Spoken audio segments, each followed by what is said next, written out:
So I'm here with Frans Ruppert, working in the systemic field for 24 years. Welcome, Frans. Welcome, Oscar, here in Munich. Yes, thank you. It's nice to visit your place. It's a pleasure that you come. Yes. So the first question I'd like to ask around constellations work, because if there's one defining thing that a lot of constellators have difficulty with, it's in actually explaining the work and what it means, like constellation work or systemic work. So if there would be one definition or one way you would say, this is how I explain it, what would that be, Frans? For me, it's a technique. It's first hand is a technique that you make use of it. That means that you use our human capacity to resonate with other human beings and to pick up their inner world in a way.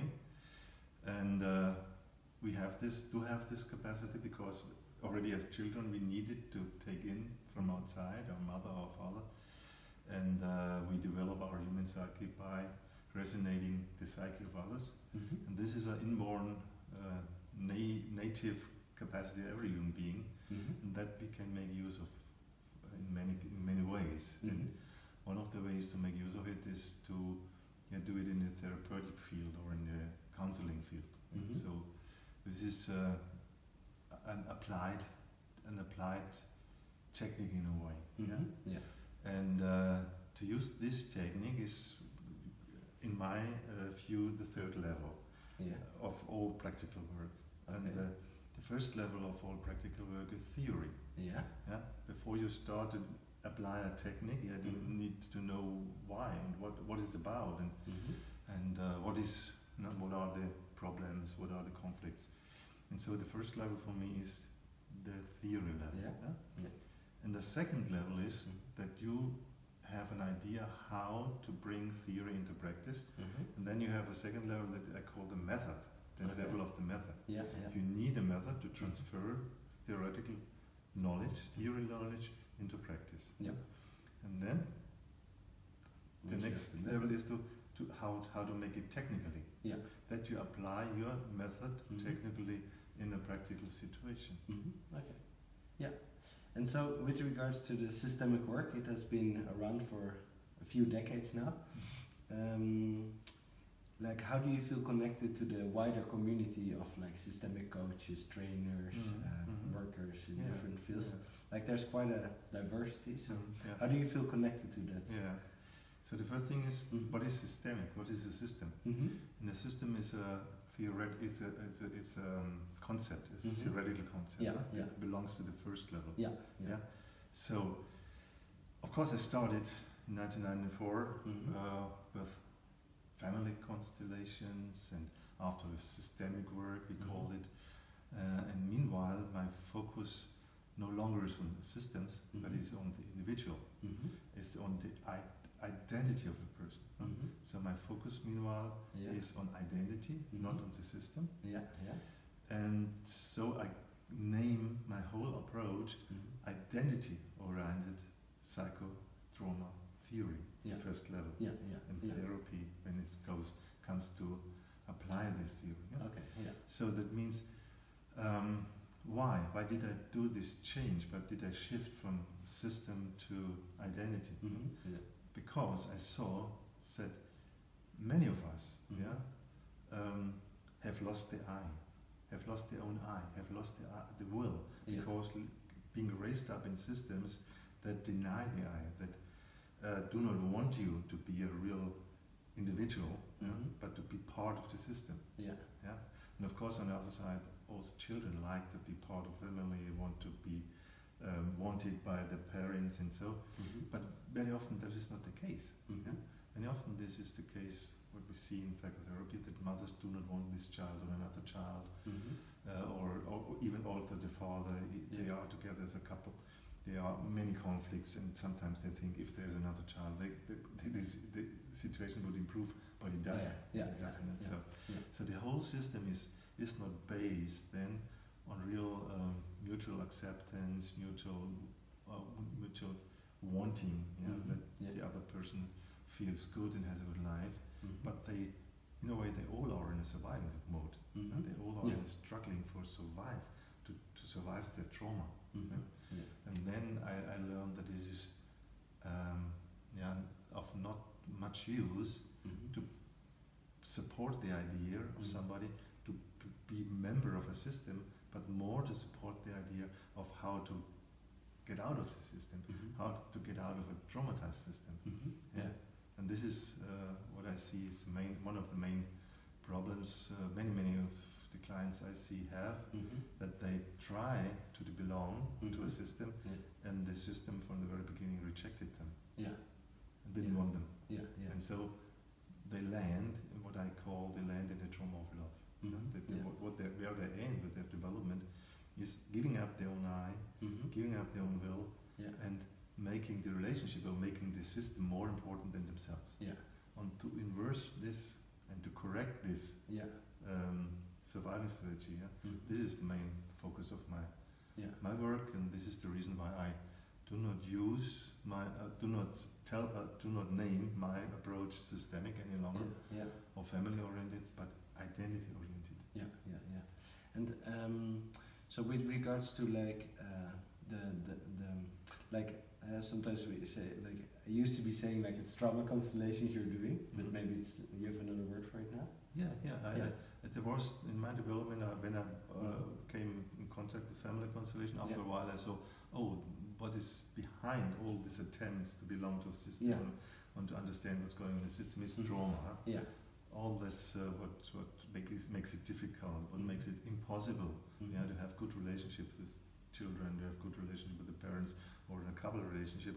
What it makes so difficult is the experiences of trauma that we as human beings might make, because trauma cuts you off from yourself, cuts you off from the contact with your body, cuts you off from your feeling, produces a lot of illusions about reality. You are not really in contact with reality how it is. And then I thought, okay, we have to focus on trauma in order to make things good again. But then the focus is not on you. If I do a trauma constellation, of course we have to look at trauma, but it's needed to look at trauma because of you, because of your development, that you can have a good life.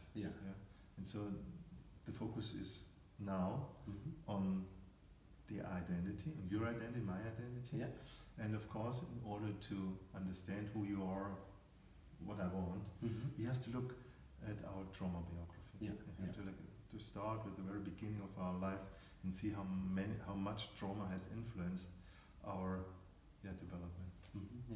And so like if you've clearly gone like also one of the paths that are there. If there would be an invitation towards other constellators or other people in the field, what would that be like?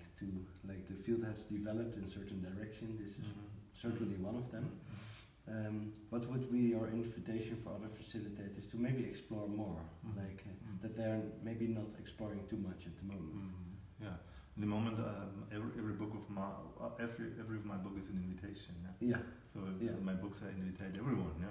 Also the colleagues who are in the fields, in the different fields of psychotherapy, are invited to have a closer look, to see my ideas, to see how practically I work.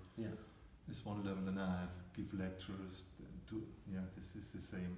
There's a lot of DVDs available meanwhile about my work. We offering the conferences. Now, meanwhile, I have the 4th conference this year in October. If we look at like what's the content of that invitation? Like what's the message you are having in that? Like the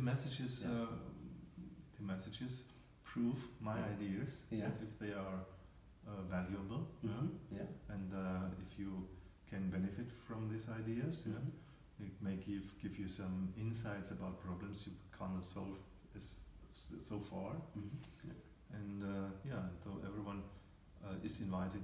I have a lot of open seminars where everyone can come and does come. It's not only theoretically what we do now.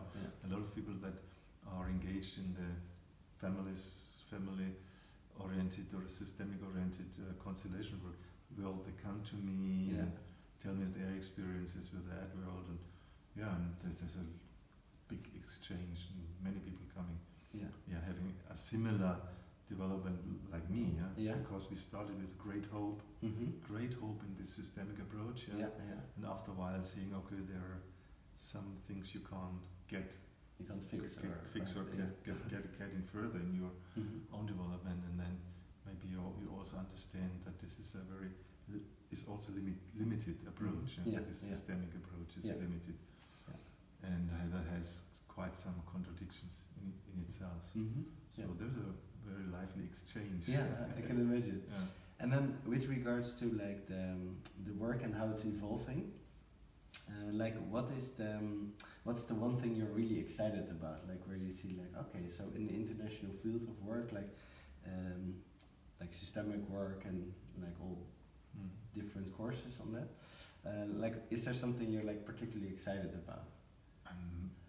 I'm totally and completely excited about these resonance processes, how precise they are, how in my approach we do not even have any talk before we set up a process. You just go to the whiteboard, write down your intention, choose persons from the group, give them this part of intention I want to fulfill. I want to explore my birth process. Give them I want and so. And without any other information, the resonators reflecting to you your biography, is so precise. This is fantastic. It's a miracle. Absolute miracle. Nobody knows until now how it really works. This capacity we have, but we do have it. And you can go to the Netherlands. You can go to England. You can go to Russia. You can go to America. Everywhere where I go with this approach, it works. And this is, I find, fantastic, and we have such a big tool now to get, to make our inside outside, to make our inside, the human psyche, visible. And this is, for me, I see it like reading in a book. Otherwise, because nobody could really look inside. Even if you make a brain scan, you only see flickering this and that. But what's really the human psyche is what we feel, what we think, what we reflect, what we imagine, what we remember, and you see it. It's like for me, this, we call it constellation technique or call it resonance technique, is like reading as an open book where you can read about the human psyche. I find this fantastic. Great. All right. Thanks, Hans. You're welcome, Oscar. Yes.